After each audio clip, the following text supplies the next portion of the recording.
भक्ति योग स्वामी विवेकानंद जी स्वानुभव और शास्त्रों का उदाहरण देकर भक्ति के विभिन्न स्वरूप और साधनों का प्रतिपादन करते हैं। ईश्वर के स्वरूप के विषय में स्वामी जी कहते हैं, हे राजन,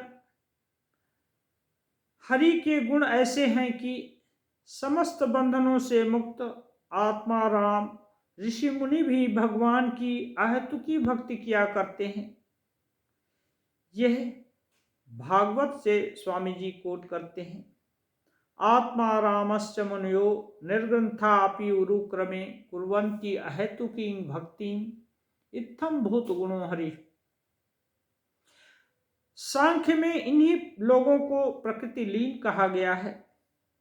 सिद्धि लाभ के अनंतर यही दूसरे कल्प में विभिन्न जगत के शासनकर्ता के रूप में प्रकट होते हैं, किंतु इनमें से कोई भी कभी ईश्वर तुल्य नहीं हो पाता।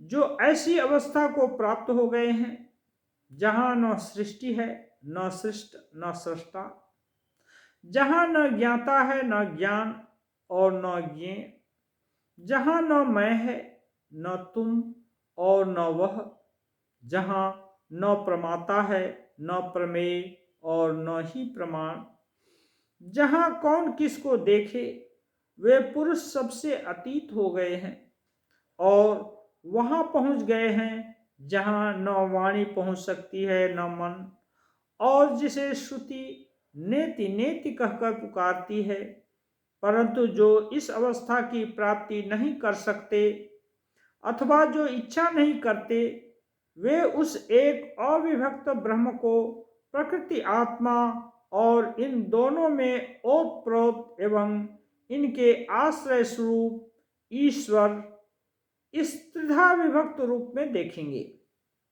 जब प्रहलाद अपने आप को भूल गए तो उनके लिए न तो सृष्टि रही और न उसका कारण, रह गया केवल नाम रूप से अविभक्त एक अनंत सत्ता, एक अनंत तत्व। पर ज्यों ही उन्हें यह बोध हुआ कि मैं प्रहलाद हूं, त्यों ही उनके सम्मुख जगत और कल्याण में अनंत गुणागार जगदीश्वर प्रकाशित हो गए। यही अवस्था बड़भागी नंद नंदन गत प्राणा गोपियों की भी हुई थी। जब तक वे अहम ज्ञान से शून्य थी तब तक मानो वे कृष्ण ही हो गई थी, पर ज्यों ही वे कृष्ण को उपास्य रूप में देखने लगी, बस त्यों ही वे फिर से गोपी की गोपी हो गई और तब उनके सम्मुख पीतांबरधारी माल्य विभूषित साक्षात मन्मथ के भी मन को मथ देने वाले मृदु हास्य रंजित कमल मुख श्री कृष्ण प्रकट हो गए। तासाम आविर्भूत सौरिहि स्मयमान मुखाम्बुजः पीतांबरधर स्रग्वी साक्षात मन्मथ मन्मथः। अब हम आचार्य शंकर की बात लें। वे कहते हैं, अच्छा, जो लोग सगुण ब्रह्मोपासना के बल से परमेश्वर के साथ एक हो जाते हैं, पर साथ ही जिनका मन अपना पृथक अस्तित्व बनाए रखता है, उसका ऐश्वर्य ससीम होता है या असीम? यह संशय आने पर पूर्व पक्ष उपस्थित होता है कि उनका ऐश्वर्य असीम है, क्योंकि शास्त्रों का कथन है उन्हें स्वराज्य प्राप्त हो जाता है, सब देवता उनकी पूजा करते हैं, सारे लोकों में उनकी कामनाएं पूर्ण हो जाती हैं। इसके उत्तर में व्यास कहते हैं, हाँ, जगत की सृष्टि आदि की शक्ति को छोड़कर मुक्तात्मा को सृष्टि स्थिति और प्रलय की शक्ति के अतिरिक्त अन्य सब अणिमादि शक्तियां प्राप्त हो जाती हैं। रहा जगत का नियंत्रित्व, वह तो केवल नित्य सिद्ध ईश्वर का होता है, कारण कि शास्त्रों में जहां जहां पर सृष्टि आदि की बात आई है, उन सभी स्थानों में ईश्वर की ही बात कही गई है। वहां पर मुक्तात्माओं का कोई प्रसंग ही नहीं है। जगत के परिचालन में केवल उन्हीं परमेश्वर का हाथ है। सृष्टि आदि संबंधी सारे श्लोक उन्हीं का निर्देश करते हैं। नित्य सिद्ध विशेषण भी दिया गया है। शास्त्र यह भी कहते हैं कि अन्य जनों की अनिमादि शक्तियां ईश्वर की उपासना तथा ईश्वर के अन्वेषण से ही प्राप्त होती हैं। ये शक्तियां असीम नहीं हैं। अतएव जगन नियंत्रित्व में उन लोगों का कोई स्थान नहीं। फिर वे अपने मन का पृथक अस्तित्व बनाए रखते हैं। इसलिए यह संभव है कि उनकी इच्छाएं अलग अलग हों। हो सकता है कि एक सृष्टि की इच्छा करे तो दूसरा विनाश की। यह द्वंद्व दूर करने का एकमात्र उपाय यही है कि वे सब इच्छाएं अन्य किसी एक इच्छा के अधीन कर दी जाएं। अतः सिद्धांत यह निकला कि मुक्त आत्माओं की इच्छाएं परमेश्वर की इच्छा के अधीन है। अतएव भक्ति केवल सगुण ब्रह्म के प्रति की जा सकती है। देहाभिमानियों को अव्यक्त गति कठिनता से प्राप्त होती है। हमारे स्वभाव रूपी स्रोत के साथ सामंजस्य रखते हुए भक्ति प्रवाहित होती है।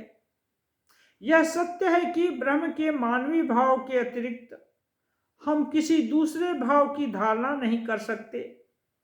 पर क्या यही बात हमारी ज्ञात प्रत्येक वस्तु के संबंध में भी नहीं घटती? संसार के सर्वश्रेष्ठ मनोवैज्ञानिक भगवान कपिल ने सदियों पहले यह दर्शा दिया था कि हमारे समस्त बाह्य और आंतरिक विषय ज्ञानों और धारणाओं में मानवीय ज्ञान का एक उपादान है।